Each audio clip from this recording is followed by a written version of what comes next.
Well, good morning, everyone, and welcome back to day 6 of the Scooter Cannonball. And honestly, we'll get talking on the road because it is currently 7 o'clock. We slept at camp last night, both me and Neil over there slept at camp, and very good night's sleep. I feel perfectly rested, but today we have another 800 plus kilometer day, and 7 o'clock, and I still haven't set off. So I'm going to do that right now, see what Neil's doing. I'm going to set off. I'm going to set off. It's already very late for me. All right. See you on the road. So I'm gonna stop and fuel up at the first bonus point because it's a Shell gas station. It's only 20 kilometers from here. I'm gonna fuel up everything, fill up the cans because I want to run heavy today in the morning and then use up the cans until noon and stop using the cans. After Roswell we will have fuel, but until Roswell it's gonna be tricky with fuel, so might as well fuel up now. That tire is wearing and is wearing fast, but I don't know, we'll see after today how it looks. There's gonna be a lot of straight line and a little less climbing. Actually, a lot less climbing today. We're gonna go a lot downhill, so today should be a much faster day. I don't know how currently what GPS is saying when we're gonna arrive at our destination. 40 minutes. Man, 20 to 8. At 20 to 8 we're gonna arrive. But it is calculating a 920 kilometer route. That is not the route that I'm taking. I am taking the official route, which is gonna be shorter. It is adding a whole lot of distance, so... 12 miles to the first checkpoint. Yeah, 12 miles. I think they're back here. Yeah, it's 12 miles to the first one. It's a Shell gas station. Yeah, when I stop there, I'm going to check. I think I stopped back here. All right.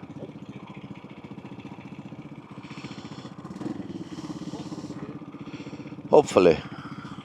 Zipped up. Zipped up, yep.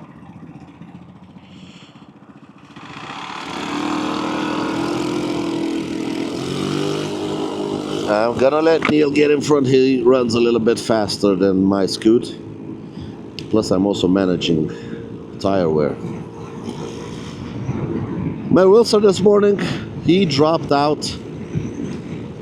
He's out of tires. That X-Max of his is so overloaded. It's eating up tires. He's using what's left of his tire. It actually he got a spare tire from somebody else, their old tire, and he put that on, and he's using it to get back home. Unfortunate for him, only did 5 days of the Cannonball, but such is life. I really hope Michelin is gonna last. I'm looking at Neil's rear tire. He's not also looking too great. These lights around Santa Fe are just a big nuisance. Run a bit, stop. Run a bit, stop. I just want to get out of here, get on the open road.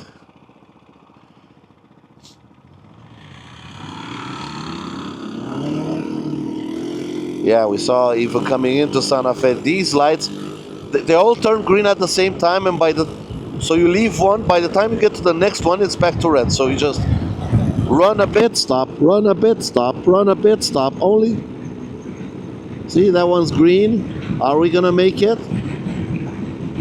No, we're not. That Fusion just ran it.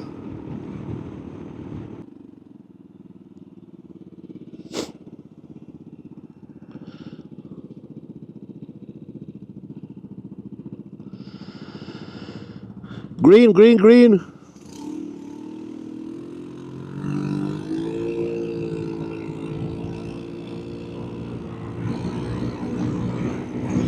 Ah, check out the little doggy. What's up, you little doggy?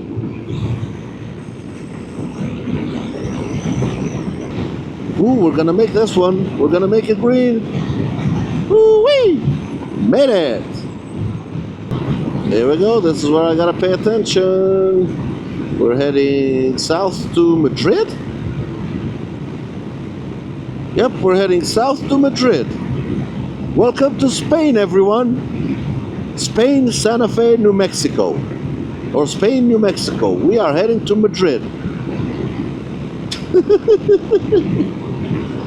Oh boy. Didn't think I would be crossing Madrid on this Cannonball. What the hell's going on here? What am I supposed to do here? So we crisscross traffic. What the hell? That is the weirdest intersection. That alleyway, that was... Yeah.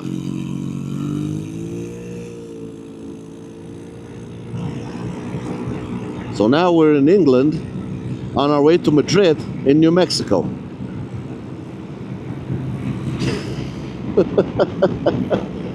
And I think now the roads are gonna crisscross back. I don't know why the hell they did this. What was the point? Look, Madrid. As we're leaving England, we're going to Madrid. Oh, green light, go, go, go, go, go, go, go, go, go. Easy on the corners, easy on the tires. Check my tire pressure. Yep, it's pumped up. Don't want any unnecessary extra wear from a low tire. At this Shell gas station, I have to fuel up the bike, fuel up myself, get everything ready, get some water. Need to have water on the road. Should be all done fairly quickly. Because we got a long ass day. I really don't want to get into the next... we're going to Pecos. Yeah, we're going to Pecos, Texas. I really don't want to get in at, I don't know, 8 o'clock. I still have... Tonight I want to do an oil change on my Scoot. And I really don't want to get in at 8 o'clock. What are we at for? Yep, we're going to need to do an oil change. 2,500 kilometers already. Alright, finally, on the open road. No more traffic lights, no more nothing. Finally on the open road, heading to the first bonus point, which is a gas station. I'll fuel up the Scoot, I'll fuel up myself. Hopefully I don't get any rain today. The sky is a little bit loaded. There might be some rain over there. And it is a little bit chilly, but again, that's a good thing for my tire. It's about 18, 19 degrees Celsius at the moment, or about 65 Fahrenheit, 65 to 70. Yeah, we might have to put on rain gear. Honestly, if it rains, that's good for me. It's good if it rains because tire wear decreases on a wet road. So if it rains, it's gonna be good. If it doesn't rain, it's gonna be a tight one. Tomorrow, I don't know. I don't know if we'll get the seaside. I have no idea how the hell I'm gonna run it. If not, try to beg and steal a tire from somebody. Scooter tires are not common in the US. It's very difficult to find them. I had no idea the roads here are so coarse and they would absolutely destroy that rear tire. Back home I got 30,000 kilometers out of a rear. Here it barely has 12,500 and it's just about at the wear mark. Hopefully I can still get another 10-20% after the wear mark. I'm gonna run it down to the quartz if I have to. But for now there's nothing I can do about it, so might as well hit the road and enjoy the trip. And welcome everyone to Madrid, New Mexico. We are in Madrid.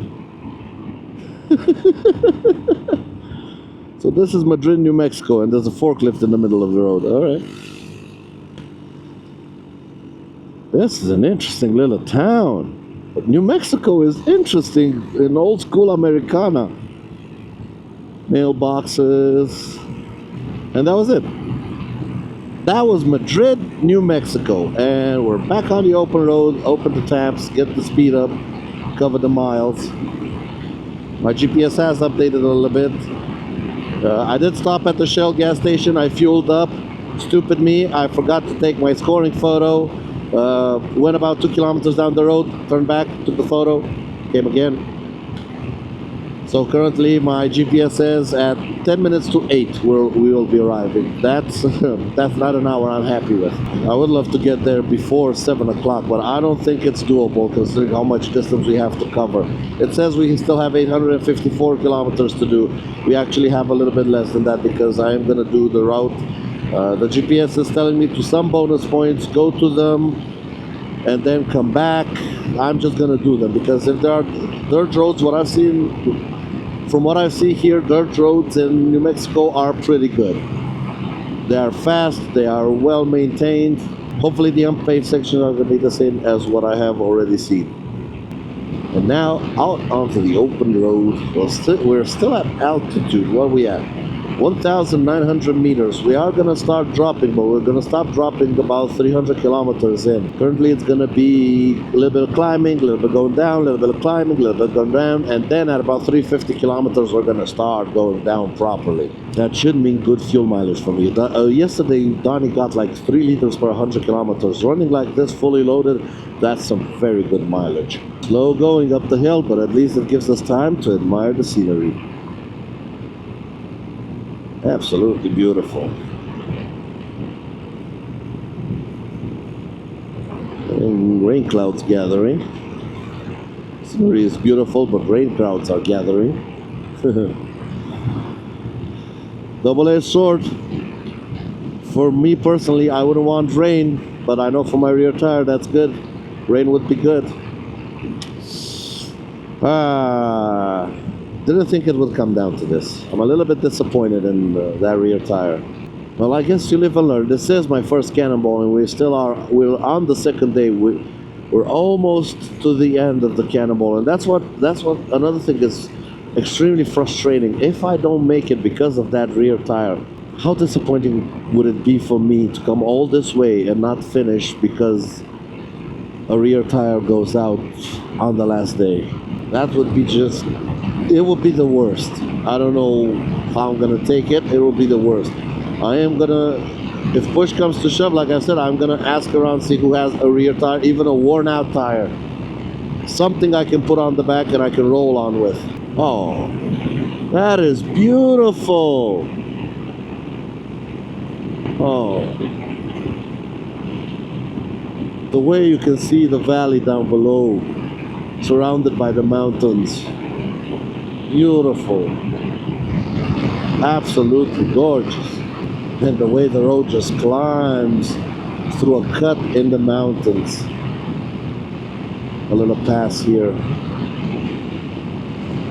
New Mexico is beautiful. Honestly, all the states I've gone through have their own natural beauty. They're all so different one from another.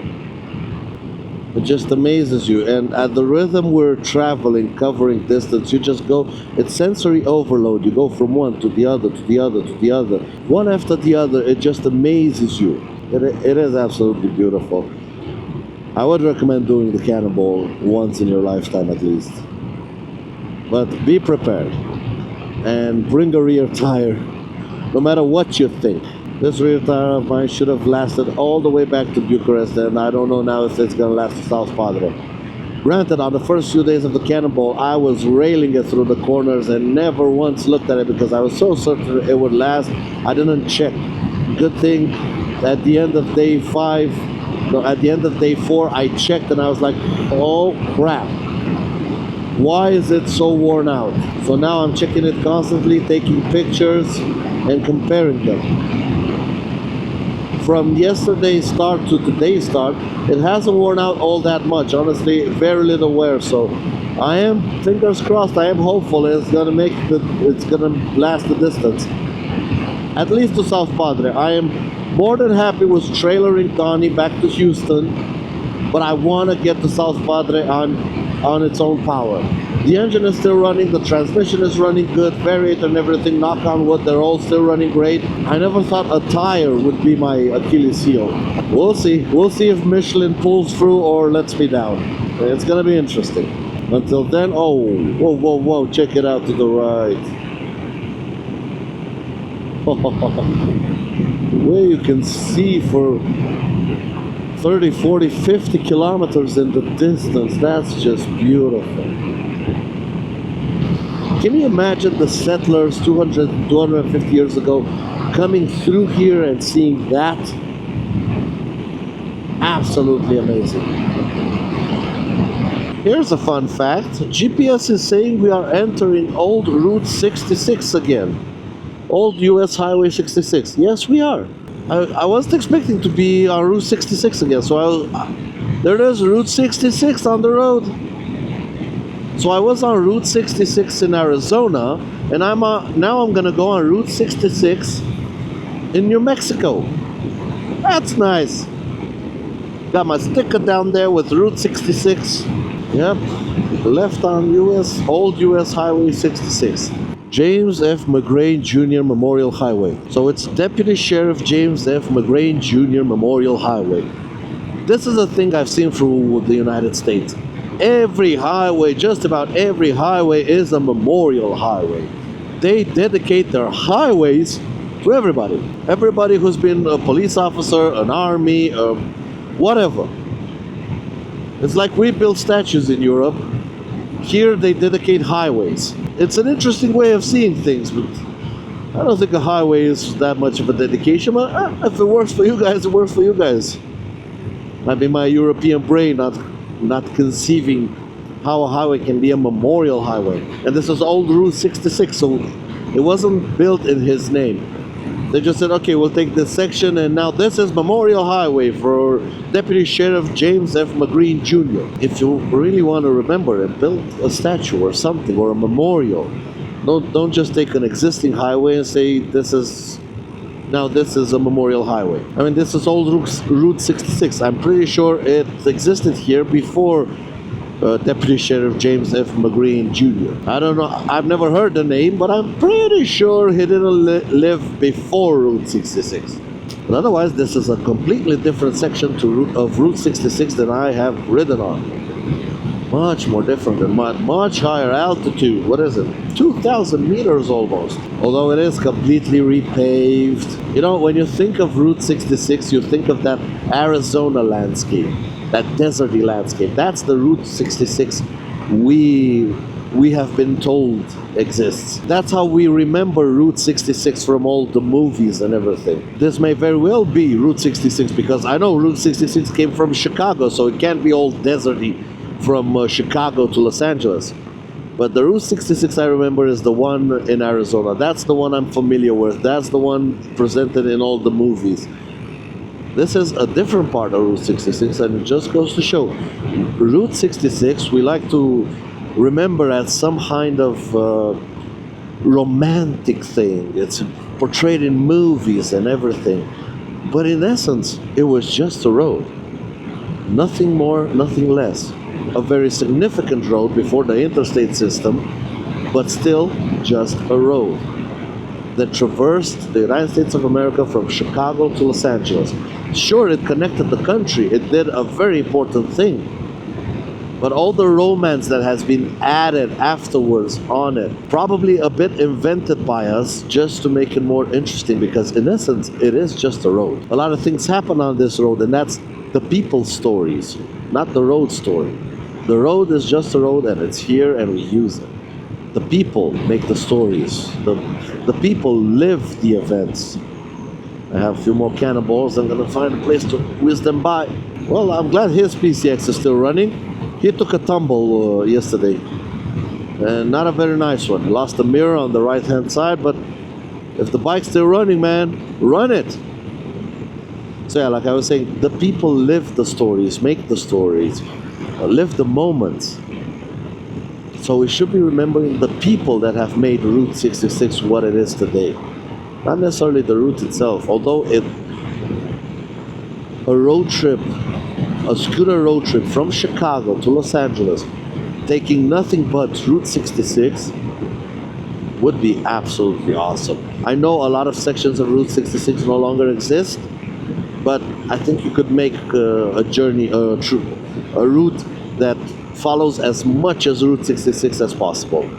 That's an idea for another day, but yeah, I'll put that one on the back burner. And now, as we head off to our first checkpoint of the day, just a quick reminder, this second part of the Cannonball is sponsored by Quadlock, who have decided to support the channel and my Cannonball efforts.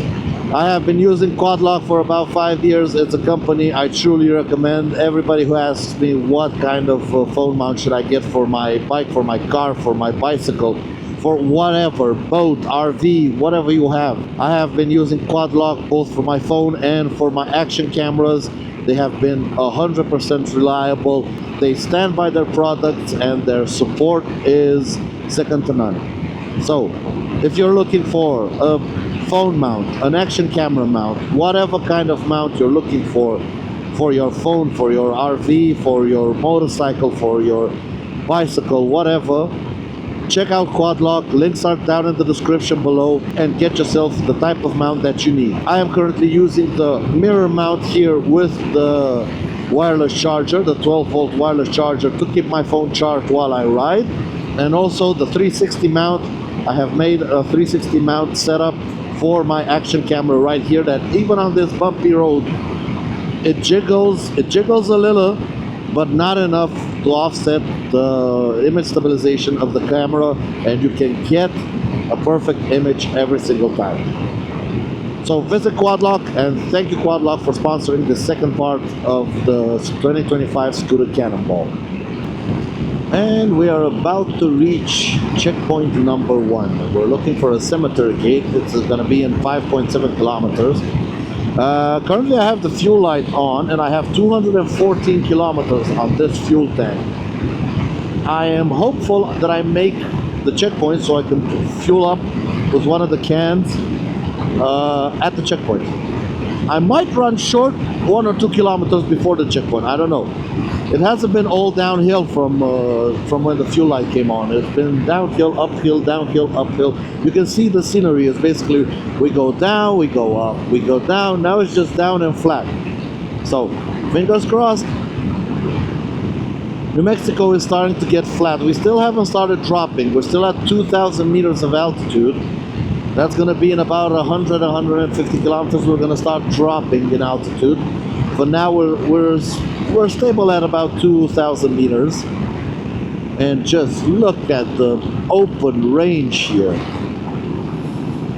Hundreds upon hundreds of kilometers of nothing. Absolutely nothing. And I've been warned up until Roswell, better have fuel with you, because there is basically nothing. And since I fueled up, I have not encountered a gas station. I don't know where people around here get fuel, but I have been traveling for 200 kilometers, 250 kilometers without seeing a gas station. So maybe it's not exactly on this route. I would have to go out of my way a little bit to find it, but yeah, very remote. We're in some very remote places at the moment. Got a couple of cannonballs behind me. If they can pass, they can. If they want to pass, they can pass. I am currently conserving fuel for the last 3 kilometers to the checkpoint. And that's gonna be almost 220 kilometers on this gas tank if we make it, which is impressive. Come on, 2.2, 2.1, we're getting there, we're getting there. I could probably even coast the last part. A bit of an uphill. Hope he doesn't start coughing now. Until we get there, do you see how beautiful the sky is? And although we have a full sun up ahead, it's only 21 degrees Celsius. That's in 75 degrees Fahrenheit. So it's about 21 or 75 Fahrenheit, 21 Celsius or 75 Fahrenheit. That is very good. Currently 20 past 10. That is some good temperature for my rear tire. I'm really glad I'm not in the high 30s or 40s. It's a little bit chilly for me. I don't want to put my rain shell on, but it's a little bit chilly for me, but I don't mind. I'll take the cold if it means saving my rear tire. All right, here we are. 500 meters. Yep, we're making it. We're making it. 220 kilometers on this tank. Something has happened to this thing, and it's gone very, very fuel efficient. I don't know if something happened to the engine, or I am riding more conservatively to try to save the engine. Dude, those guys passed the checkpoint.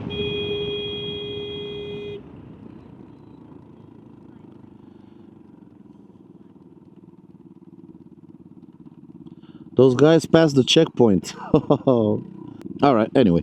I'm gonna take my picture and also fuel up. 219.6 kilometers. That is amazing. Alright, I'm gonna head out. See ya.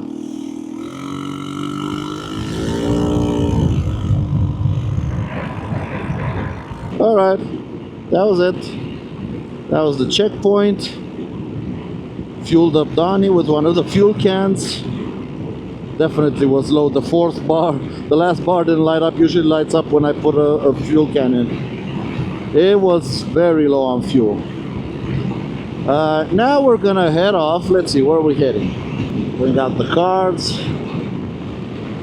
Somebody, oh, Neil.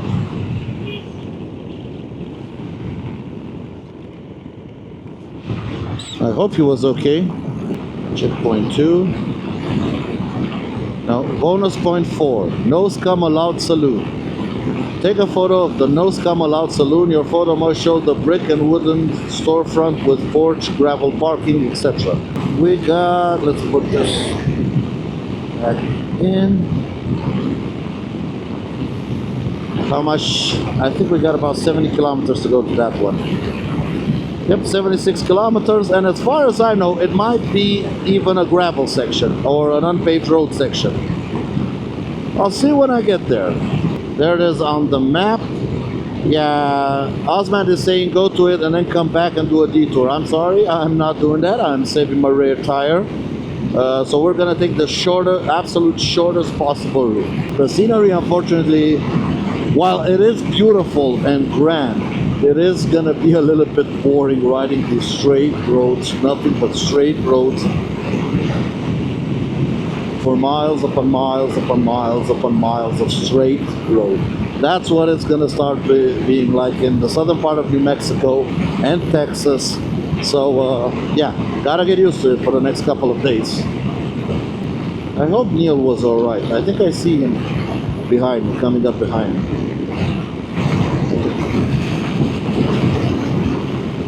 Should be alright. Neil's a tough old bloke. You know, the sky is starting to get a little bit heavy. Clouds are gathering. I don't know if they have like proper storm. I mean, I caught a storm in New Mexico, but I mean like tornadoes and stuff like that. Do they have them in New Mexico? I don't know.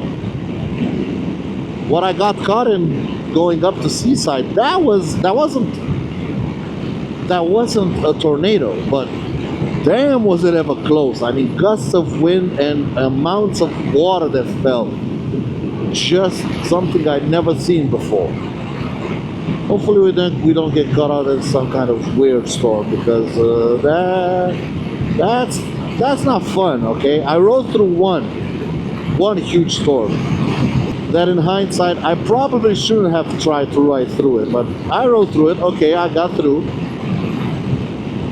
But I'm not necessarily, but I don't necessarily want to repeat that experience. I mean, that was interesting and that was fun to tell the story later, but I don't want to do it every time. If I can avoid it, I'll try to avoid it. Let's see, rear tire temperature, 38 degrees Celsius. Oh, that's good. That's so cool. At 38 degrees Celsius, it's cool for the rear tire. Great temperature. Good. Here's a nice sight. I'm seeing a freight train going the opposite direction. We got two middle units there. And if I swing left, you can't see the end of it. That has to be like 3 or 4 kilometers long. Just as I noticed it, I could see the first 3 or 4 traction units, but I mean, one hell of a train. And it's all carrying shipping containers and a couple of semi-trailers. It's an interesting thing they do here. They put truck semi-trailers on train cars. And also the shipping containers are dual stacked. We don't do that in Europe, but here they dual stack shipping containers. I think it's because they don't have overline power. So they use diesel locomotive traction and they don't need the, I forgot what they're called. The power lines that sit above the track. I think in Europe, with the power lines being above the track at the height that they are, you cannot stack 2 shipping containers one on top of the other. They would hit the power line. And most of the railways in Europe are electrified. Most of the railways here in North America are not electrified. They're using diesel. As you can see, this has nothing. You need to have power units that carry their own fuel, unlike the electric locomotives, which need overhead power lines. Well, looking in the distance and looking at the map, we're gonna have to go somewhere over there. I think. We're turning back on ourselves. Let's zoom that one. Yep, we're turning back on ourselves. Check. And we have to go that way.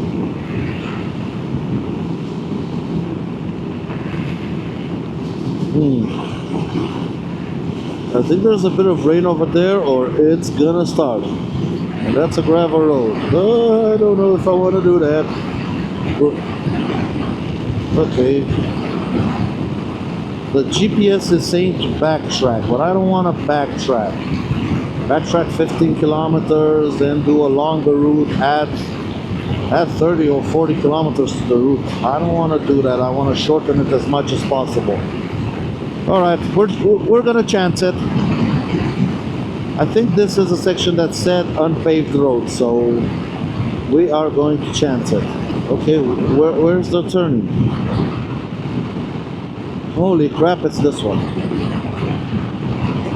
Oh, White Oaks, 9 miles. Nothing behind me, nothing in front of me. Quickly turn it left. If we would have been quicker, we might have caught the train here. Take care on the railroad tracks. You know, this is a good picture opportunity. I know I'm stupid about it, but come on. You gotta be a little bit stupid every now and then. As long as there are no trains coming, and I can see for miles in each direction there are no trains coming, it's not that stupid, is it?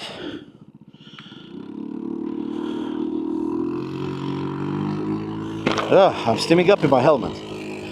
Temperature outside 25 degrees, but it's cloudy, so it's comfortable.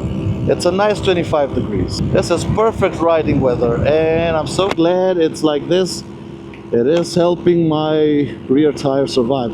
I can still see treads on it. It's awesome. What altitude are we at? Ooh, 1.7 kilometers above sea level. Now let's head out to the bonus point. It seems like we're going a little bit up in the mountains. Like I said, hopefully the roads are cold.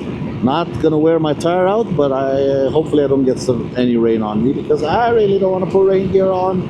Plus my overpants are under the seat, so I'm not gonna take those out whatever happens. I'm gonna ride with wet soggy pants and a wet soggy ass if it starts raining. I ain't gonna put my rain shell on if it does, just to keep my core warm, but I mean, looking at the temperatures, 25 degrees C, that's a good temperature. What is it in Fahrenheit? 80. Yeah, around 80 Fahrenheit. The numbers in Fahrenheit are much smaller. A bit of sand on this road. It's an interesting place we're traveling through. And it looks freshly paved. So this might have been one of the unpaved roads that even my GPS is suggesting to avoid, that actually got recently paved. It happens every now and then. They make the route, they see on the Google Maps that it's on an unpaved road, but actually it's been very recently paved. It does look like fresh tarmac, has no chip seal on it. This is a good road. Chip seal is the main problem now going into Texas. They chip seal their roads, and that chip seal absolutely destroys tires. It eats them for breakfast, lunch, and dinner. And I'm gonna have to ride another 1,500 kilometers through Texas on that chip seal. Pray to the gods of tire wear, guys. Pray to the gods of tires. I'm gonna need every prayer in the world to get through this. Oh, random FedEx van around here. Don't cut the corner. Thank you. Oh, I went in a bit too hot. I'm gonna cut the corner. Might as well use the entire road. Went a bit too hot. Paying attention to the van and not paying attention to the road. Oh, gravel over tarmac. I think it floods around here. In this dip, it floods. And that's why you have remains of gravel and dirt from the side of the road. As you can see, the sides of the road show signs of a lot of rain. A heck of a lot of rain. Man, that cloud is imposing. It's not just dark, it's so three-dimensional, the way it lifts up, and so is that one. In these wide open plains, you can get something like this. The weather is completely different than we have in Europe with all of our urban settlements and stuff like that, and mountainous ranges that are very close by. It's absolutely beautiful. Could be dangerous, could be deadly, but it is beautiful. And here we have a cannonballer backtracking. I don't think she wants to do the dirt, or he. Well, I don't know if it was a he or a she, but I need to reduce as much distance as I possibly can, so I am gonna do the dirt. I'm gonna take my picture.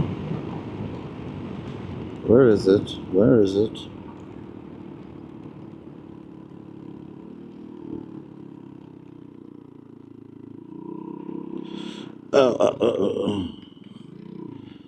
Yep, it's here.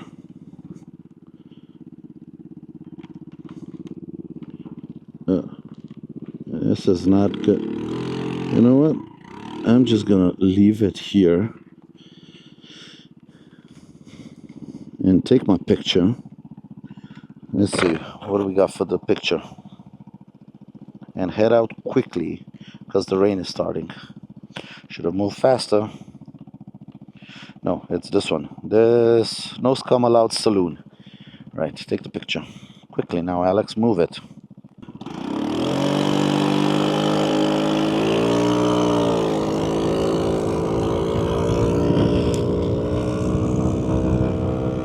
What does GPS say? 150 kilometers to the next one. Oh, the rain sheets are coming down. Good. Okay, gravel road in the rain. That's not all that smart from me, but we gotta do what we gotta do. You don't have to necessarily backtrack every time, and you might be skipping parts of the rain. And this wettish gravel, it's not necessarily slippery, but it is good in terms of tire wear because it's smooth. And again, I can maintain some proper speed. I mean, on the highways, I can only do like 85, 90, to be perfectly honest, if I want to maintain that rear tire life. So the fact that I can do 50, 60 kilometers here, I'm basically doing 60% of my regular speed on gravel, and also reducing about 30, 40, 50 kilometers out of the route. So if you do the math, it might actually be quicker to do the gravel than not do the gravel, if it's gravel like this. Hopefully I don't eat those words for breakfast. It seems a little bit muddy, but we can find ways to avoid the mud. Okay, it's good, it's good, it's good. And the rain stopped. Woo! The rain stopped. Oh, Lady Luck, she is smiling upon me, boys. Actually, it's my guardian angel up there. Like I said, she's working overtime to keep this moron alive. Thank you. And now we have a dry bit of gravel road that we can actually do some good time on. If the gravel road maintains like this, whew, we're gonna be done with it very, very quickly. I might skip tomorrow a bonus point or two just to reduce that distance, because I think you can skip a bonus point and save something like 100 kilometers or 70 or 80 kilometers, something like that. We'll see. I was aiming for a perfect card, for a perfect score sheet with absolutely every single bonus point and checkpoint reached. But if actually arriving and finishing is on the line, then yeah, I might skip a bonus point or two. Oh, bit of mud. Okay, route has been recalculated. 115 it was, 73 or 130. Yep, we're saving 40 kilometers through doing this. 40 kilometers, thank you, I'll take the 40 kilometers. Now gravel could wear down tires if I was like full on blasting and drifting through these bends, but I am not. I'm just taking it easy, riding fast only in the straight bits. On the corners I'm taking it easy so it doesn't slide around too much. That sliding around is the one that eats up the tires. It's a bit bumpy through here, a bit of washboard. Usually on these big uphills there's gonna be washboard because of the way the water flows. And yes, you can say I'm a pussy because I don't want to get wet, but out here in New Mexico, the last time I got rained on in New Mexico, that wasn't a good day. I was genuinely scared. The laughing you see in that clip is I was laughing of fear. And I only pushed on forward because of all the adrenaline in my blood. But I was laughing of fear. That wasn't like happy laughter. Oh, no. That was fear laughter. And as you can see, straight shot up ahead. Clear skies. Why are cannonballs afraid of these gravel roads? I mean, I am doing the same speed I can do on the highway. Okay, a little bit on brake, front brake. We are taking it to the right. Oh, no, we're not taking it to the right. Shit. Oh, yes we are. God damn it, Osman, update faster. I don't know if all scoots handle this type of road this well, but I'm real happy this one does. This is very hard packed soil, no gravel, a couple of rocks here and there. But, I mean, I can move it left and right. It's not slipping, it's not dancing. It's almost like you're on tarmac, but on a bit of a bumpy road. That's it. Now these are some dirt roads or unpaved roads. This is actually an unpaved road. It's considered an unpaved road, and I can get the difference now. Unpaved road means a road that is unpaved, but that is very well maintained, and you can still do some decent speeds on. What do we got here? A bit of a jump. Might be soft sand power. Was a bit of loose gravel, but the only way to deal with loose gravel is pile on the power. Get that front end light so it doesn't dig in, and hope for the best. Soon as you, on soft gravel, soon as you let off the power, the front wheel just digs in. We might jump this. Just about jumped it. Oh, it's bumpy. Gravel is a little bit loose. I want to slow it down, but avoid the rocks. Man, I can ride. Woo, that was good. That was soft gravel back there. Kept it planted. Woo-wee! Sweet. Better not get too cocky, but that was a tense moment. I'm kind of proud of myself how I handled it. Look at us graveling here. Overdid it? No, didn't overdo it. It's so easy to get too cocky. Oh, this is gonna be rough. Oh, didn't like that one.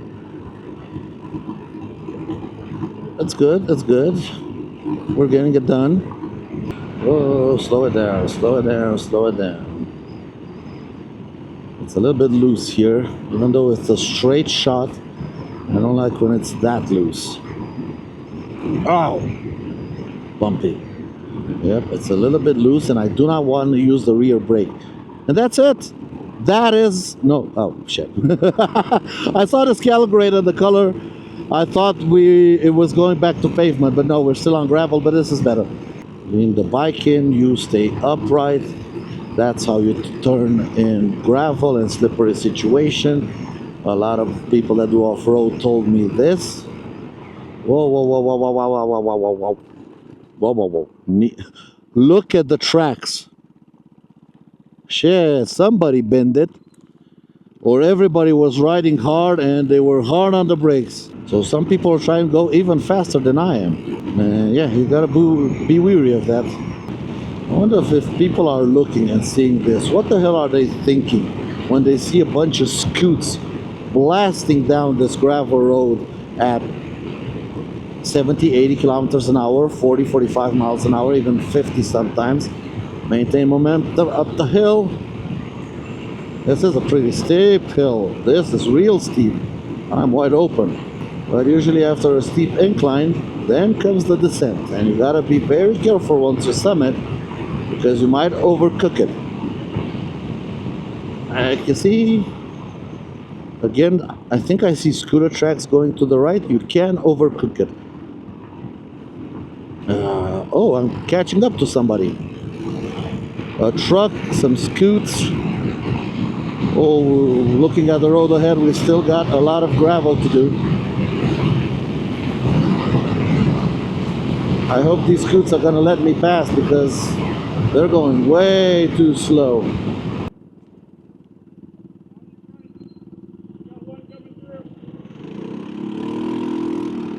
Thank you.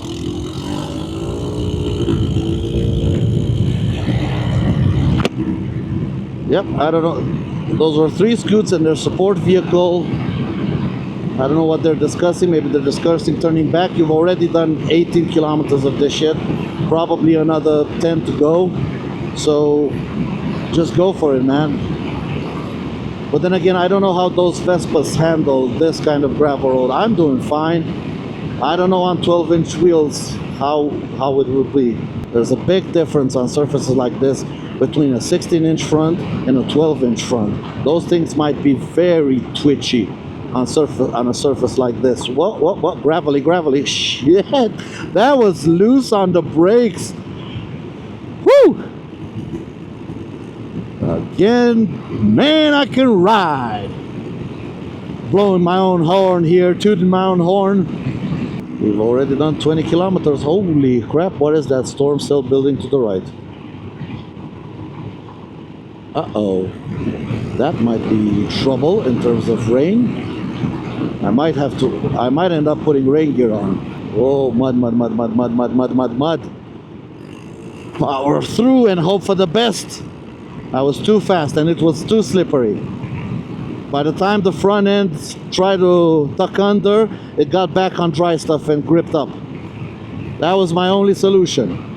I didn't have enough time to slow it down properly, so pile on the power and hope for the best. Try to keep it straight and hope it doesn't tuck under until it gets to hardpack again and grips up. I don't know how much I'm gonna leave in and how much I'm gonna cut out of this section, but trust me, it's an exhilarating ride. I don't know how long it's been going on for, probably 20 minutes, 25 minutes. We've covered 22 kilometers of it. And I am motoring down a gravel road. If the road maintains exactly like this, it's almost like I'm on the highway. But it doesn't. See, you have these corners. And now we get a better look at that storm cell forming. Holy crap, that's a big one. And I think our road is taking us straight into it. Or maybe around it. Hopefully it's just on that mountaintop and we won't have nothing to do with that mountaintop. I haven't checked the map, but at these speeds on this gravel, I'm not touching anything. Not touching the map, not touching my phone. Get out of there, Kaiji. He's saying I should take a break. No, thank you. I'm riding. So we're turning left on a different county road, B001. Being a B, my mind instantly thinks we're downgrading the road level. Hopefully, surface is just as good as this one. And you can see on the map there's a turn coming up. A tight turn. Look for the scooter marks. Did somebody take a tumble? No, but there are rocks. Oh, rocks that throw you straight into the loose gravel. That's not nice of them. Oh, loose gravel on the downhill. Yep, you're probably going to find loose gravel on the downhill. I think I want to go inside. Yeah, this is better. Inside is a little bit better. Oh, good road.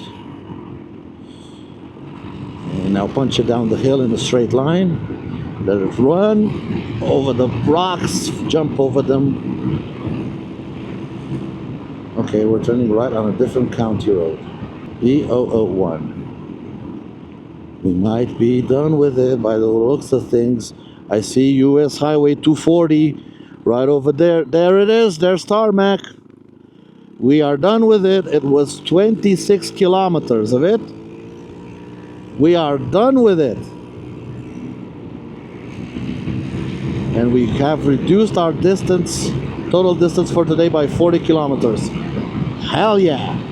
Let's not get cocky on the brakes. I think that's a diff that's, ooh, loose gravel right on the brakes. And loose gravel over there. I can see a ton of scooter marks. So what I'm gonna do is take it easy. There we go, there we go, there we go. If we see a black Vespa passing by, 300, that's how much time I saved. I still had like 10 kilometers to go to the bonus point when he passed me on the way back. And he went the long way around. And now he's definitely in my rearview mirror. Where is he? Is he that far back? Oh man. How much to the next point? 49 kilometers, and we got 516 in total. We just shaved half an hour off our ETA. That is good. Oh yeah, there's the Vespa in my mirror. It's gonna take him a long time to catch up to me. Well, if we're going uphill, it's not gonna take him that long, but you get the message. The whole route only took like 40 minutes to do. 40 minutes to do 26 kilometers. Yep, that's about 40 kilometers an hour average speed.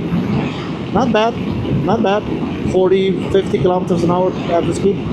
Very good, respectable. I wouldn't have been much faster on the highway anyway, so yeah, good decision, good gravel road. And now let's head on to the next one. Well, a bit of a sit rep since it's 1 o'clock. We've been on the road for, what is it? Left at about 6 hours. We've been on the road for 6 hours. We've covered 410 kilometers we've covered of the actual route. We're still not at the halfway point, but we're getting close to the halfway point. A couple of more kilometers and we will be past the halfway point.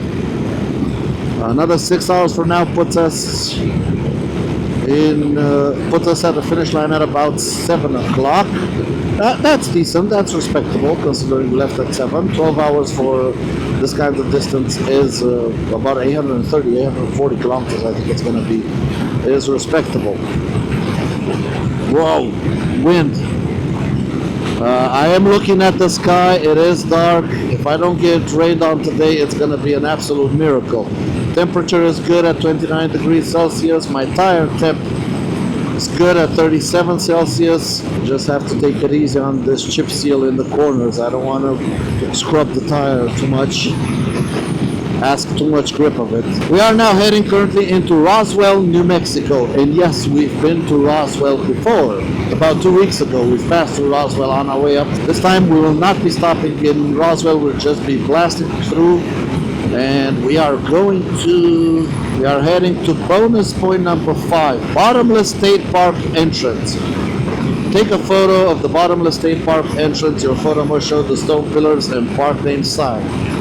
I was just at the ranch entrance. I took the picture, so now we are heading to Bottomless State Park. Again, something we're not going to visit, but we're just going to quickly pass by, take a picture, and be on our way again. It's another long day in the saddle, and so are the next two, hopefully. Hopefully long. Hopefully I don't end up on the side of the road. That's my main concern, but you do what you gotta do. You keep the wheels spinning, you keep the ball rolling. Even if it rains, even if it storms. Also at the last checkpoint, as I was leaving, Neil pulled up, so he's still rolling, that's good. We're all still on the move. Quasi and Raj are probably further up ahead, probably 100, 150 kilometers up ahead. I'm not going to even try to catch up to them, there's no point in pushing my luck on the scoot. And speaking of Mr. Neil, here he comes whizzing on by with his tractor-trailer combination. Oh, he backed out of it. As the rain is starting to come up, he backed out of it. Is he gonna go for the pass? Do not pass. Sprinkles. I see sprinkles on my visor. Talking about the rain, and here it comes. Here comes the rain. How bad is it gonna be?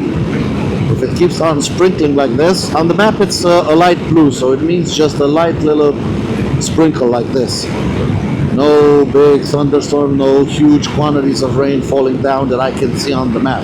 If it's sprinkles like this, then yeah, I'm happy with it. I keep everything on, cameras and everything, and just roll with it. But if it gets any tougher, I have to do something about the cameras. Don't want to burn out the cameras. It hasn't rained on us any serious amount. It rained the first day when we left Seaside, but that was more of a drizzle. It was more the atmosphere was wet, not proper rain. We haven't had a proper rain. I also almost got caught in a bit of a storm, but missed it. Just about missed it. And hopefully today is the same. Just a little bit of a drizzle, and we luckily miss it. I don't know how long our luck is going to hold out. In Texas, you might be thinking, if it holds out today, in Texas, you ain't going to see rain. Well, you never know. I mean, when we left Quasi's place, we got a huge rainstorm on us. Could barely see anything. In Texas, it may not rain often, but when it does rain, holy crap. And I think close to the ocean, it rains quite a lot. Because the whole time I was, the 3 days that I stayed at Quasi's place, it wanted to rain, it didn't rain. Storm clouds were forming, then they would go away. So it's next to the ocean, so it is gonna get rain. It's probably the same thing with South Padre Island. Should be just about the same kind of weather. Well, this is an interesting predicament. We got to an area where they're just putting in a fresh chip seal, and it's loose. So we're on a state highway. We're going 84, 85 kilometers an hour, and it's on loose gravel. Are we done with it? Yep, those are the equipment that's doing it. Yep, we're done with it. Whew. That was about 3 or 4 kilometers of just whoa, the bike doing all kinds of things. Well, we have reached the outskirts of Roswell, New Mexico. Still haven't seen any aliens. We're gonna pass through the city once again. And I'm just about ready to get off this bloody road because it has fresh chip seal on it and I can feel it with my leg. It's extremely abrasive, sandpaper-like. Chip seal is bad enough as it is. Brand new fresh chip seal is the worst. And I've been riding on it for 100 kilometers now. Don't do it. So I want to get off it now. We're gonna enter Main Street. I don't know how unlucky I can be to have to ride the only road that they are freshly re-chip sealed. What am I supposed to do? No, we're turning up ahead. Not here. Yeah, in 200 meters. I read the instruction, dummy. Ooh, nice fire truck.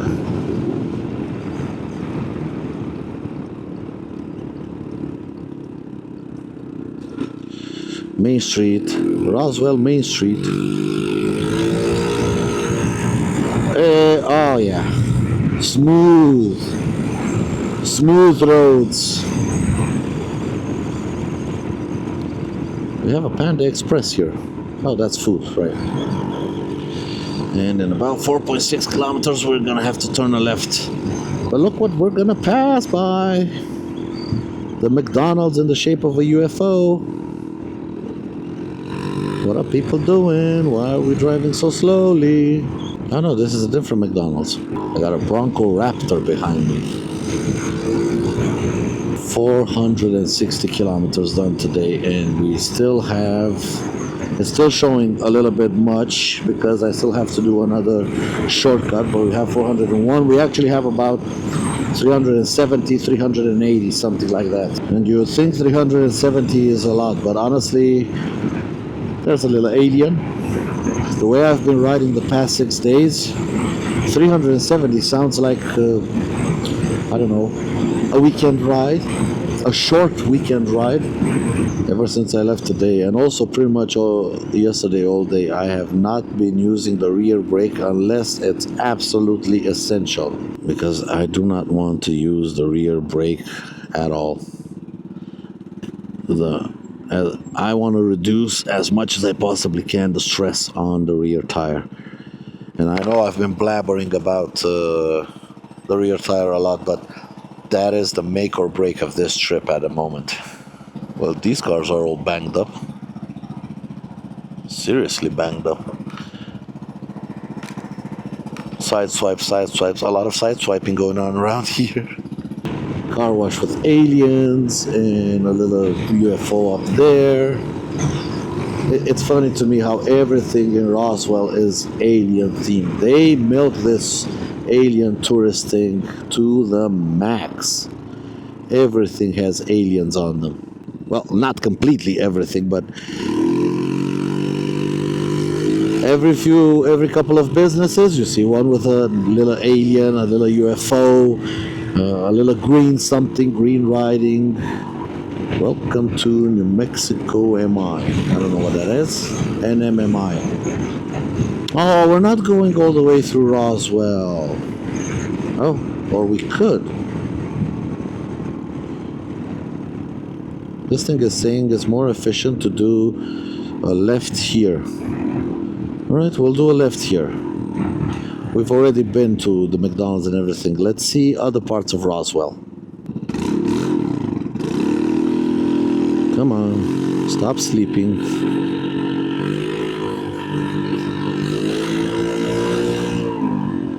Any trains coming? Oh, that's a bumpy one. Nope, no trains. So this is what's not on Main Street. This is not Main Street Roswell. This is Backroads Roswell. Museum of Contemporary Art. Have a lot of stuff around here. Businesses, warehouses, a fuel station. Fuel is, once again, less than $3 a gallon. That's good. Stop sign. Alright, four-way stop. Now what do we do? Okay, they're waiting for me. Thank you. I'm guessing he thinks I arrived first. I think we both arrived at the same time, but it is what it is. We got through it. RV park. Whoa, whoa, whoa, whoa, whoa. Shit, that fence, that stone wall isn't put well there. I'm gonna go right here. Oh, check out that truck, old beat up truck. High-speed wireless internet. Southwest Wireless.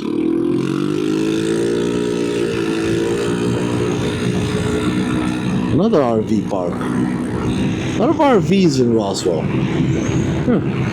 Maybe people come to visit it? Well, you see, you get off the main street and you no longer see little green men and flying saucers everywhere. You see just a normal city with normal houses and normal people. And an old pickup truck. Fifth wheels. Man, these fifth wheels look huge.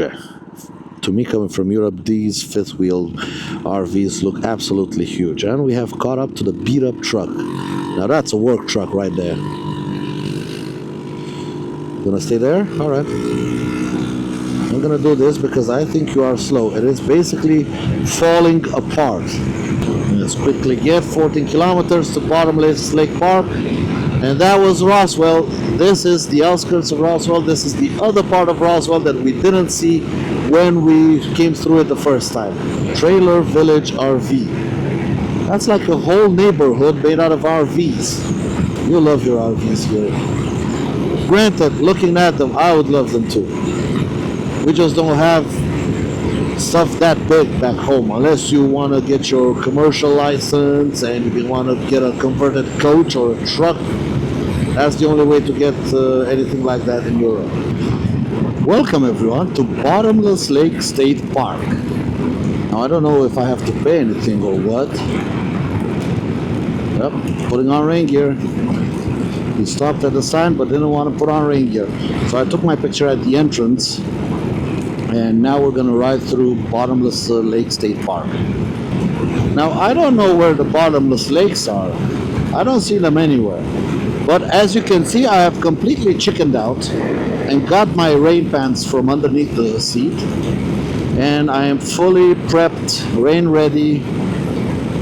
I guess I was wishing for rain to help out with to help out with the tire wear. Well, I got my wish, and this thing has stopped recording. I don't think this DJI is liking it here on the dash. No, it's not liking it.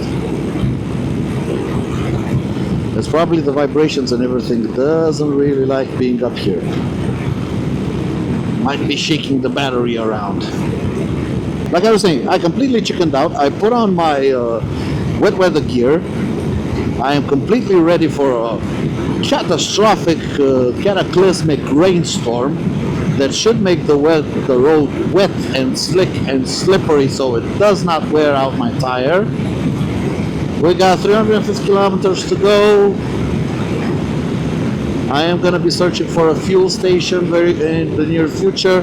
We've already done 500 kilometers today. 350 to go, 500 done. That's 850 total kilometers. Holy crap, that's a long day in the saddle.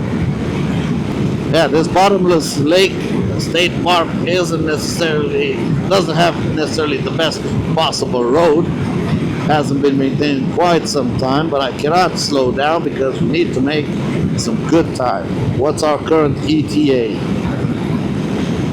It's 23 minutes past 7. That's, if I can keep that, I'm happy with that. Oh, what a road. What a craptastic road. It's not necessarily potholes. It has waves in it that really throw you offline every time you hit them. Ow! I got pelted with rocks by that stupid truck with its big wheels. Get some fenders for your goddamn piece of shit. Man, that hurt. On to the fuel station, and this time I'm not gonna fill up my cans. We're gonna have one fuel station, and then another stop, and we'll be in Pecos, I think, Pecos, Texas. Of course, somehow Google Gemini was activated. Go away, go away, go. I'm pressing the back button. Rain is again wreaking havoc with the screen on my phone. But I guess I asked for rain. I myself came to the conclusion that with rain, tire wear would be better. So no bottomless lakes in Bottomless Lake State Park. It says Bottomless Lake State Park. All I see is farms. I don't know if I didn't go to the state park or anything, but the sign at the entrance said it's a state park. So, but there's a very nice cattle farm. I mean, very nice cattle farm. A couple of hundreds of heads of cattle, and that's a big operation right there. Oh, there's the UPS truck. Standard UPS, American style UPS truck. A lot of drivers I've seen, they drive with the driver's door completely open. They look so weird, perched up high there with a seat has like 2 legs and then a couple of stairs, and he seems like he's on some kind of stool driving the truck. You can see the big wheel it has, you can see the steering column and everything. It's quite funny to me. Turn here. We are following the little black line on the GPS. That is the official route. Finally, it recalculated 327 kilometers. We only have 327 kilometers to go. That would be 4 hours. It might actually be true. We might actually make Pecos, Texas by 7 o'clock. Old Dexter Highway. Alright, Old Dexter Highway it is then. Trains. Okay. No trains coming. I don't know why you stopped. There was room for all of us. Oh, and it's smooth tarmac. None of that chip fill stuff. Smooth wet tarmac. This is basically free miles I'm getting out of this tire. Absolutely free miles. This is no tire wear whatsoever.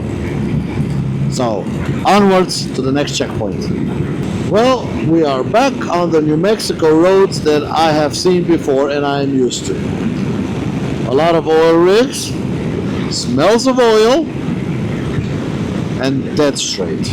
Absolutely nothing to do. Just look at it. I've been running this road for about 10 kilometers. There's a bend, dead straight. Nothing but dead straightness. And Osman is telling me to go around, backtrack again. Nah, I'm not going to backtrack. I'm just going to go forward, follow the track. What remains of this day and the following 2 days of the Cannonball, this is what it's going to be like. Dead straight roads. This is where it gets tedious and boring. I can just put myself. Alright, there we go.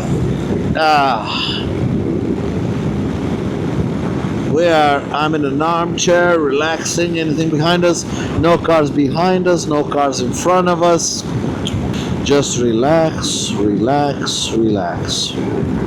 Sitting in my armchair, worrying about nothing.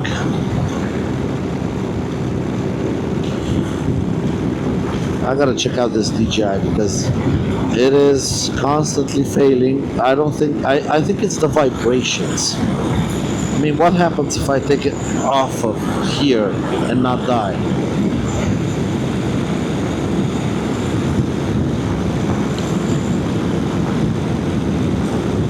So it's still recording.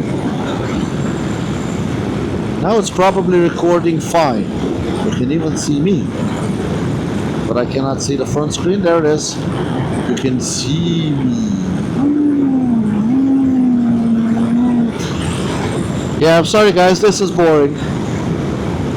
But what I can do is have some fun with it. I can show you like the front wheel. Isn't that fast? Maybe the back wheel. How about I stay on the bloody road?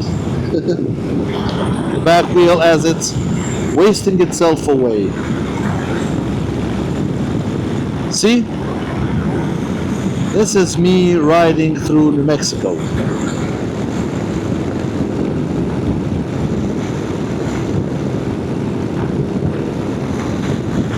Absolutely nothing to do. Well, actually, we are going to have to turn right, so I'm going to put this camera back here. Hopefully it remains working. There we go. And we are going to make a turn. Everybody get ready. All right. What are we supposed to do? Right. I got a message. 500 meters, 300 meters, turn right. 300 meters. I'm signaling. 250, 200. What am I supposed to do now? What do I do now? Slow down, maybe. Yeah, slow down. And we just take the corner. And wow, would you look at that? The road ain't all that straight. Wow. So wow. I'm gonna have to take off all my rain gear. This is just too much. I think I moved the mount a little bit. I'm gonna adjust it. We're gonna get to the next checkpoint, is it? We're gonna get to the next checkpoint and I'm gonna do all of that. Get everything off. Put it for probably nothing, but yeah, it's good to have on.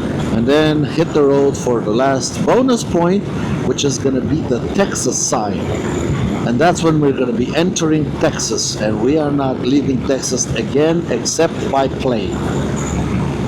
After 2 weeks of running around North America, I will be back in Texas. If you only had smell-o-vision, guys, trust me, if you only had smell-o-vision, the smell of crude oil is unmistakable. And the scooter has started doing something interesting. If I slow completely down and accelerate, it gets up to speed, but stays at a very high RPM. Once I'm above 90 kilometers an hour, I have to roll off the throttle and back on, and it kind of like switches in a higher gear. I think the second variator, is starting to fail. Now I noticed the previous one starting to do similar stuff, and I still ran it for a couple of thousand kilometers. I mean, it started doing that halfway up to Seaside, so it's gonna be good until I get to Houston. But I think when I get to Houston, I'm gonna pull the transmission cover off and see exactly what's what. And if I see damage on it, on the second variator, I'm just putting the stock one back on, and I'm sorry. I tried the Dr. Pulley variator. I'm apparently it cannot do cannonballing. I might still keep it for city, or at least know its limits. Up to 10,000 kilometers, and then it fails. 10,000 hard running kilometers. Who knows? Maybe it's just my imagination. Maybe it needs just to be greased up a little bit. It's smooth anyway. For the moment, it's smooth. It's not locking up or anything. It's just like as soon as it gets to the top of the rev range, it needs a little oomph just to get it to its highest gear. I don't know exactly why. All right, let's see why Ozman wants us to backtrack after we take this bonus point. Might be gravel. Where's the turnoff? I see another scoot. It's asphalt. Alright. It says it's high quality asphalt, new asphalt. I don't know why it's complaining about and wanting us to go back, but a lot of people are backtracking. Oh, so many crappy bumps. So in 5 kilometers we'll be there. Take a picture. I have no idea what to take a picture. So again, people are backtracking. Why? I don't know why they're backtracking. If it's gravel road like the previous gravel road, I'll just ride straight through it. I mean, even my GPS is telling me to backtrack, but that doesn't mean I have to listen to it absolutely every single time. Because if I look at the route, it's much shorter to just follow than backtrack and come around. Much shorter. There's 10 or 20 kilometers in there. Now, they may have 300cc scoots, and those might be faster roads, but honestly, on this road, who the hell is going to ask you anything about speed limits? And since it's completely dead straight, let me open up this and I'll get my booklet out, see exactly what I'm looking for. This was bonus point 5, checkpoint 3. Huggerman road tanks. Take a photo of Huggerman road storage tanks. Your photo must show the large silver tank adjacent to the road, gravel shoulder. Alright. It doesn't say anything about any gravel road, that's for sure. Might be a private road, I have no idea, but the route is forward. So if the route is forward, we are going to follow the route. And this is one of the smoothest roads I've been on. Now, it might come to bite me in the ass and I find gravel on the other side. But who knows, we'll find out. There's a lot of scoots. That's the ADV gang. I think Raj had some issues with the ADV gang. They have like a group leader and a tail gunner and whatever, all of those motorcycle club things. I'm not into them. I'm sorry. If you like your motorcycle clubs, more power to you, but I am not into them. There are the tanks. We have signal. We have arrived at the intermediate destination. Some scoots are pulled over next to a van. I do not know why. I shall pull over myself. I think they are repairing. I'll just stop here. Checkpoint 3. Alright. Turn the scooter off. Put it on its center stand. And I'm gonna have to get all this shit off me. So that's gonna take a minute. But first, let's not forget this. Scooter Cannonball. Share location. Take scoring photo. Well, I took my picture. And now I'm back on the road, and just as I took off my rain gear, the rain starts again. Talk about luck. Hopefully it's just the rain cloud and I can outrun it. Did I close my top box? Yes, I did. Hopefully it's just the rain cloud and I can outrun it. Although we are heading in that direction and I see rain over there. Thankfully this time around the rain gear is just in my top case and I can put it back on. But if I have to stop and put rain gear on again, I'm not taking it off until we get to Pecos. We currently have about 230 kilometers to go, I think. Let me just check. Yeah, 225. 225 kilometers to go. And when is our arrival time? 7 o'clock. Nice. Brake, only the front, no rear brake. Illinois Camp Road. Turning right. And I think now I can show you. We need to stop somewhere we have visibility. Here. Now I can show you what I mean about the variator. Hopefully the telemetry is working and you can see the RPM on the screen. I'll also call it out. So we're getting up to speed. Let me just get up to about 80 kilometers an hour. As you can see, 80 kilometers an hour, we're turning 8,600 RPM, going up all the way almost to 9,000 RPM, and off, on, now 8,000 RPM. It's like I changed gear. I don't know why that is. It used to do that coming up through Yosemite and up through California. So I know it's going to be good for for a few thousand kilometers, 2,000 or 3,000 kilometers. That is enough to get us to Houston. But in Houston, I am pulling it off and see how the variator looks, because I think it might be struggling. So about 3 hours left on the road. 4 o'clock. Yeah, we should make it by 7. The roads remain like this. We should make it by 7 to Pecos, which is absolutely awesome considering I left at 7. 12 hours for 850 kilometers. Calibrate. That is some serious pace.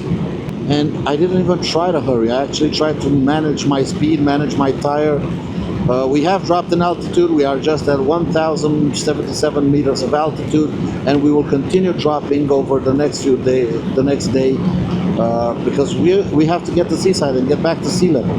The day should continue to run smoothly. I see no reason why it shouldn't. And hopefully the next 2 days also run smoothly. And I can finish my very first cannonball. It's an awesome experience, I have to say. It is a tremendous experience.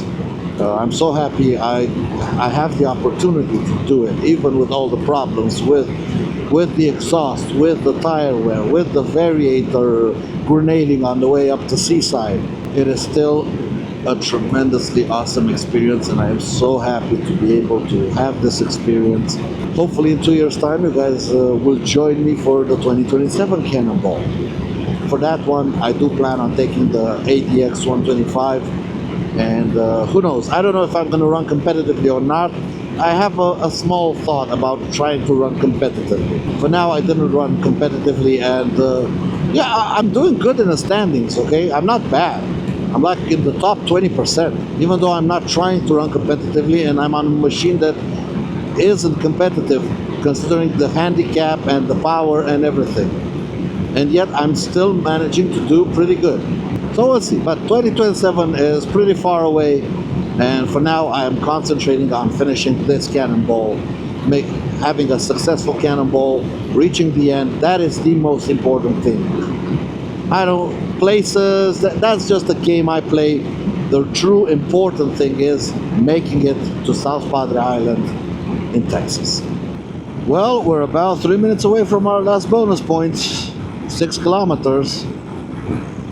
My GPS is over optimistic on this road. It's a 70-mile-an-hour road, so it's thinking we can do 70. No, we cannot, especially on the hills. We have certainly dropped down a lot in elevation. 1,200 meters. Okay, not that much. Not that much. I thought we were lower than that. It felt lower. But man, just look at that. How the clouds are coming, covering the mountains. You can see rays of sunlight through them. That is awesome. This is a great view. Now, this is just a fraction of Texas we're seeing, but it gives you an idea of the scale of the damn thing. Texas is big. It's big to a level that Europeans have difficulty comprehending. We should be coming up on the Texas sign in about 3.6 kilometers. Few minutes left. After that, straight shot into Pecos. We should make it around 7 o'clock. Oh, we have also changed time zone. We have gained an hour. Oh, so that means I did the distance in 13 hours, not 12. Ooh, okay. Or actually, I've lost an hour. Oh, crap. I'm not gonna get in at 7. Hold on. Yeah, I'm getting in at 8. But I lost an hour. So yeah, 12 hours was good. My calculation of 12 hours was good. But it's 13 hours by the clock because we've lost an hour. We have changed time zones. But if we have already changed time zones, it means we're already in Texas. So where's the goddamn sign? Should be up ahead in 2 kilometers. Now we got another truck with big wheels. Yeah, man. You're so cool, dude. You're so cool. Really, some people just take it to a level that it becomes ridiculous. I mean, that's a nice truck. A TRX, a Ram TRX. That is a nice truck. The other thing with the big loud exhaust and the big wheels, and I don't see the point of them. Here it's gonna be just a quick splash and dash, get the picture, get out. 800 meters. But I'm not missing. Work zone, speed limit is 60. I'm only doing 53, so that ain't no problem for me. El Paso, 130. There it is, up ahead. The Texas sign. And we see a ton of cannonballers. Gonna pull in. How funny would it be to just blow by it and not take a picture? I'll use the shoulder so the truck behind me can overtake me.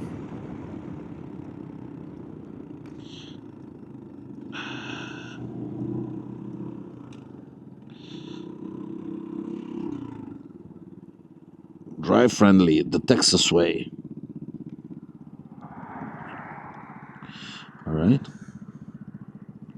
Get the shots. What the hell? Why is it 194 kilometers? Are you seriously telling me to run around? No way. We're following everybody. And turning left here.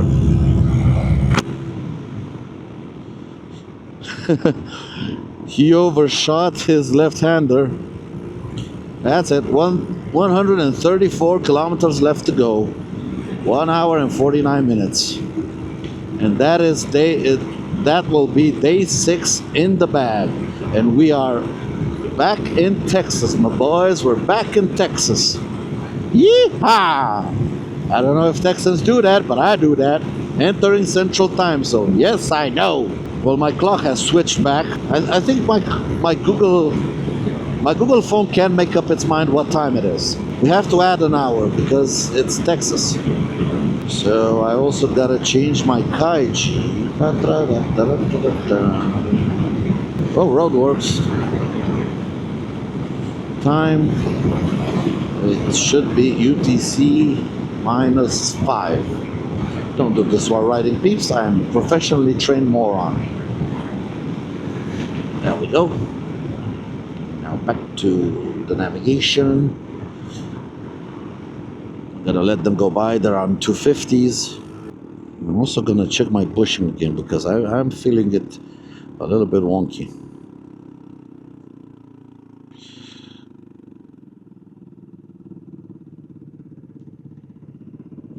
Let's see how it's looking. Is it still in place? Mostly there. Yeah, it's good enough. It's the that'll do kind of thing. How's my rear tire? You can mainly see threads. No, you can mainly see... I can still see grooves in it. That's good. I'm getting some spots on the wheel. I don't know what these are for. Like oil spots. Fuck it. I won't worry about it now. Scooter's running fine. Let's conserve fuel. Well, I don't know if it's a bad omen or a good omen, but this highway heading into Pecos is absolutely littered with blown out tires. And I mean littered, one there, reminiscence of tires. Look at here, look. Tires, tires, tires, tires. And the same story on the other side. Nothing but tires. I'm trying not to get scared. Passing lane within 2 miles. 2 miles too much, come on. Bring it closer. I got a big rig behind me, bring it closer.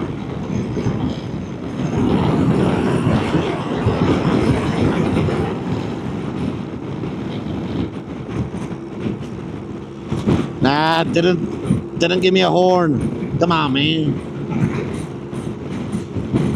Should have given me a horn. I like them air horns on big rigs. I know there was a passing lane coming up in 2 miles, but why make him wait? The shoulder was clean. Apart from all the blown out tires. There's some more. There's some more. There's some more. And some more. I've been on this highway for the past 30 or 40 kilometers, and it's a cemetery for blown out tires. Look here.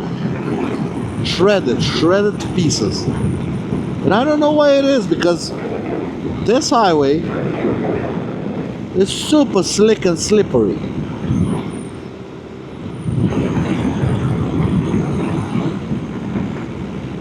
Maybe when it's really, really hot outside and the sun is shining, it gets really, really hot and destroys them.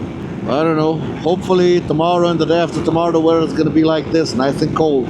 My rear tire is only at 50 degrees Celsius, so that's good. I can still see treads on it. Very light treads, but I can still see treads on it. I can take it to completely bold tomorrow and still ride it to South Padre Island. I will still ride it there. We're gonna see when we arrive how it looks. And also I gotta do an oil change tonight, but we'll see how it goes. Also, I think the oil that is on the rim is my crankcase oil seal giving up. Another thing that's a pain in the butt to change. But if it's just leaking, I will do what Sorin told me. Just add oil. Add oil, add oil, add oil, and run it. Run it, run it, run it. I'll try to maybe fix a couple of things when we get back to Quasi's place. So we have a garage, we have tools, we have everything we need.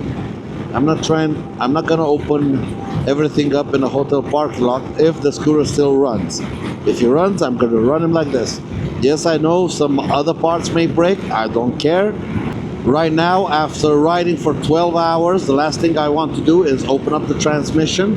So if it's still running, I'll just top off the oil and keep running it. Should be entering Pecos, seafood and Mexican kitchen. It's getting hard to read. Man, Cannonball brain is a real thing. It's a truly real thing. Cannonball brain. You're so tired, you can barely find your words. It's difficult to speak. 3/4 of the Cannonball have been completed. We are 11.4 kilometers away from the finish line. We are entering Pecos. I am led to believe that Pecos is just an oil man's town. And coming up here, yeah, everything you see around is oil related. Just oil, oil, oil. Drilling oil, drilling oil, drilling oil. Trucks and equipment for drilling oil. Everybody's driving pickup trucks. This is the oil part of Texas. Not the ranch part, the oil part. So nothing spectacular probably to see in Pecos, but it is interesting. It's an industrial town where oil men live and work. Where they actually work in the oil fields, but they live here. Oh, nice Peterbilt. Ooh, that yellow one was beautiful. But let's see how the town looks. I'm expecting to see just some houses, maybe some RV parks, stuff like that. West Texas H2O. Okay, I don't know what that means. Tank depot. My ass is absolutely killing me. I am ready to be done with this ride. I need to find something to drain the oil in, but I am ready to be done with the ride. I'm so ready. And we only have 2 more days. Gotta keep this thing together for 2 more days.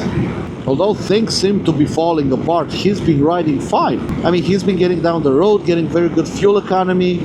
There are signs here and there that stuff is failing.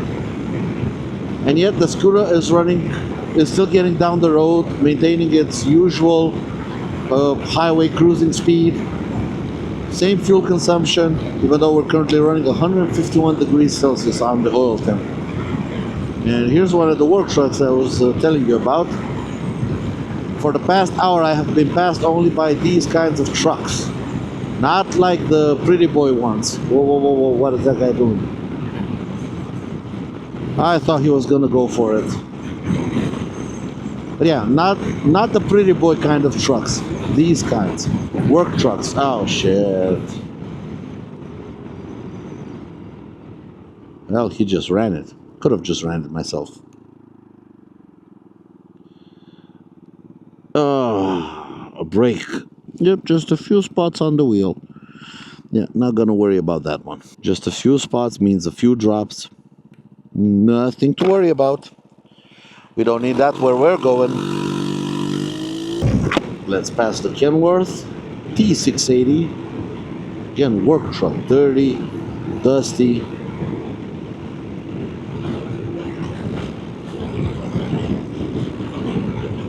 Railroad crossing. Oh, this is where they had the accident in Pecos. That's the building that was destroyed. I'll try and find footage of the accident. Get the out!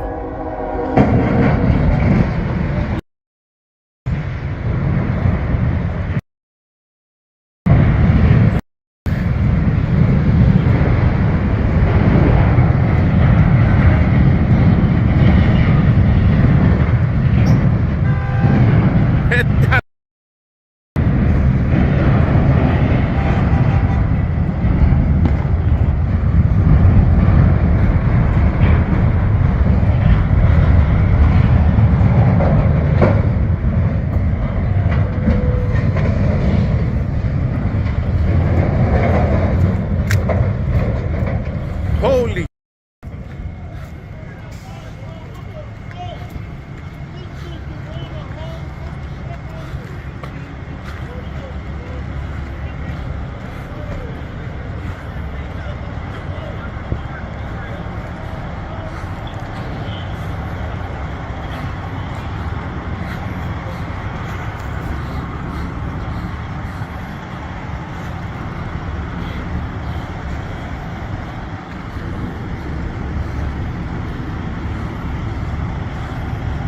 Holy!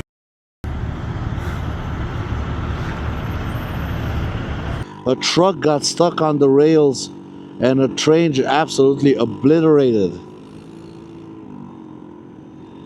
A train absolutely obliterated a trailer. It was an oversized. Yeah, I forgot about that. In Pecos it happened. Check out this GMC Sierra Denali. Dually. Just look how bloody wide it is. Could you fit that on a street in Europe? It barely fits in the lane here. Oh, he's probably gonna clip something, like a light pole or something. Check out how wide it is. It's stupid wide. There's a Camaro, which is not a small car. Alright? Might be a two-door, but it ain't tiny. Check out how it looks compared to that truck in terms of width. Seriously, some of the trucks here are stupid big. Proper stupid big. And we got another Dodge Ram to the left, another dually. Again, super wide. He's pulling. Check it out. That's just too big. Oh, the staple of American sedans, the Crown Vic. And I think this one is actually a Mercury. It's not a Ford Crown Vic, it's a Mercury. What are we doing? Speed limit is 45. Hello? Grand Marquis, Mercury Grand Marquis. But that's a Ford Crown Vic underneath. I don't know why they're driving so slow. Speed limit is 45. Yes, I saw the cop with the flashing lights. But that's not a problem if you're doing the speed limit. the posted speed limit. I say that as there's a cop right to my left who's probably going to be very interested. Is he pulling out? No, no, he did not pull out. All right. We're going to get on a service road right next to I-20, and we're going to head to the finish line at Best Western. We got 1.6 kilometers, 1 mile to go, and the day is over. Day number 6. I'll push the scooter from here if something happens. We left the trail in the dust. Nothing coming in, nothing going. Oh, that's yielding to those going out. That's interesting to me, the way things are arranged around here. And we have a gas station right next to Best Western. Yes, we do. And as far as I know, we are in Best Western, staying tonight. Okay, we got a gas station over there. Best Western Plus, Best Western, Swiss Clock. So is that Plus or at Swiss Clock? Alright, we'll find out.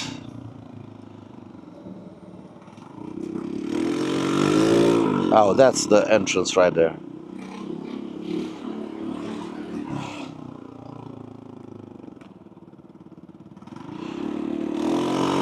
Okay, let's take the picture.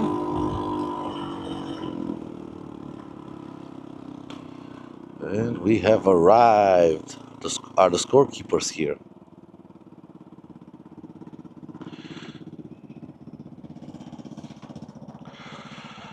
I think I'm just gonna take my picture. Where is it? I can't even think straight anymore. Now let's see what Neil said. Neil said it's room 1110. Let's see where 1110 is. I saw Quasi's PCX somewhere around here, but I didn't see Neil's. There's Quasi's bike. Neil! Mr. Neil! Neil! Hey, man. Hey! Where's the room? Down the other side, you'll see my bike sitting in front of it. If you unzip the little thing on the tail bag, there's keys in there. Alright. I'll go unload it. Good job, man. Yep, did them all again. It's still alive. Right.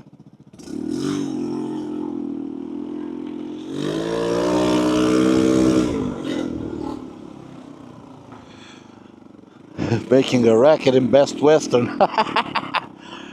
He said around the other side his bike is in front. No, that's not Neil's bike. 1110. There it is. The Neil-mobile. And we have finished day 6 of the Cannonball.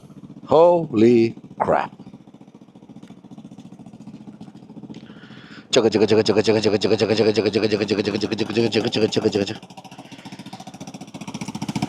that exhaust is completely... The JB weld I added is completely gone. It is what it is. Is it melting anything? No. Turn it off. Do I still... Look! I still have tread. Oh my god, this tire will last. This tire will bloody last. I still have tread.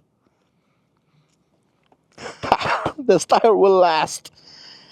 The front one? Yeah, the front one ain't no problem. But the rear one, the rear tire will last. I still have tread on it. 2 days in, from when I noticed it, tread was very low. I still have tread on it. This tire will last. Oh my god, this tire will last. Neil's tire? Oh, he's in the same situation as I am. Oh, we're both taking it to the limit. He said, there it is. Room key. I'll just take one. Leave the rest here. The Neil-mobile. I'm gonna make him a sticker. The Neil-mobile. Dude, this thing is just awesome. On a whole new level. On a totally different level. This is just awesome. I want one. I want one so bad. So bad I want one. But before that, I'm gonna go pee. Ooh, nice room. And the doors doesn't stay open. It has one of those How the hell does it keep closing? Spring loaded. Shit, those are spring loaded.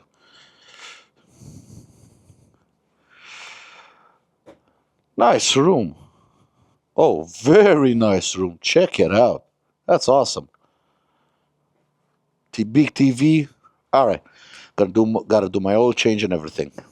Well, that's about it for today. We made it to Pecos. We have 2 more days left. Donnie is still running good, even with the issues. The exhaust repair completely fell off. This chicken wire is still holding, so that's good. At least the muffler isn't coming off.